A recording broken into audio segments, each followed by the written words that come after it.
Carpus when hunting up in North Texas. It had rained much of the day, and so I got my Leap L6 thermal weapon sight out just to see how things would look after a rain, and they look pretty good. Got good definition on the trees and the vegetation. Can still see the hogs just fine, unless of course they're hiding behind a tree. Got this one also down in the field. This is the reason why I'm looking at this field, is because I'd seen that one hog, and I don't have a shot at it because of the cattle in the background. I'm going to end up moving up, and in the process, I'm not going to get things recorded. Brass Catcher by Tactical Brass Recovery. Turns out those weren't the only two hogs. I did come away with a 160-pound sow and a 15-pound female shote. On the very next night, I'm joined by my buddy Ben. We're finding hogs in a field where we've never seen hogs before. I'm going to be shooting a TX-15 multi-purpose carbine enhanced from Lone Star Armory. Ben's going to be shooting one of my Grendels that my buddy Brian made up for me. And we're both shooting bullets loaded by Druid Hill Armory into Starline Brass. I'm shooting Northern Precision. Ben's shooting Hornady. It may not be obvious in the video, but we actually have a lot of things going on at this point. The wind is blowing towards the hog, so it's not in our favor. Fortunately, it's not blowing very strongly, so that's good. We're also up on a hill, and that's helpful. We also have the issue that there are horses in this pasture somewhere, and they may be just behind the trees. We don't know, so this isn't exactly a free fire situation. Also, I'm going to end up turning on my flashlight instead of my IR light, and I'm going to have one of those "it was at that moment he realized he messed up" moments.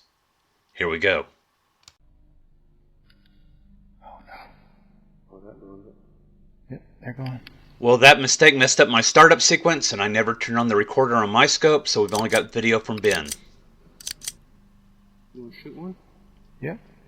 3, 2, 1. 2 shots and 2 hits. Both hogs take off. Ben's off to the right. Yours is down. I can't see mine, but Ben can. So, despite my hog being lethally wounded, Ben saw that it was still moving and did the right thing and finished it off. So I moved over a few feet just to get video comparison with my Rix Tourer T20 digital night vision scope. There you can see my hog down. You can see it plain as day. Gotta love these scopes. We came away with 2 female hogs. Mine was a 140-pound sow and his was a 110-pound gilt. Mine was shot through the boiler room and ran about 20 yards. His was shot a little further back, probably a lung or liver shot, and ran about 100 yards. And mine was pregnant with 5 on board. Well, we arrive at our next property, get out of the truck, and Ben says, "There's a pig at the end of the truck." And sure enough, I take a look, and there's a pig right there. So we grab our rifles out of the back of the truck, move up to the closest fence, and use it as the rest.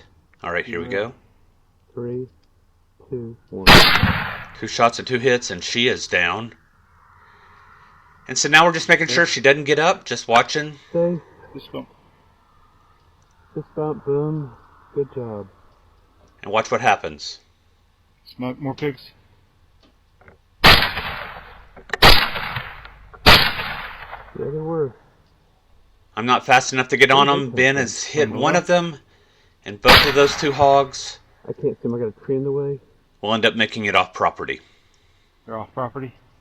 As we don't have permission to hunt the other property, we did not attempt to retrieve the hog. Our original hog turned out to be a 190-pound sow, and she was pregnant with another 5 on board, and they did it for our night.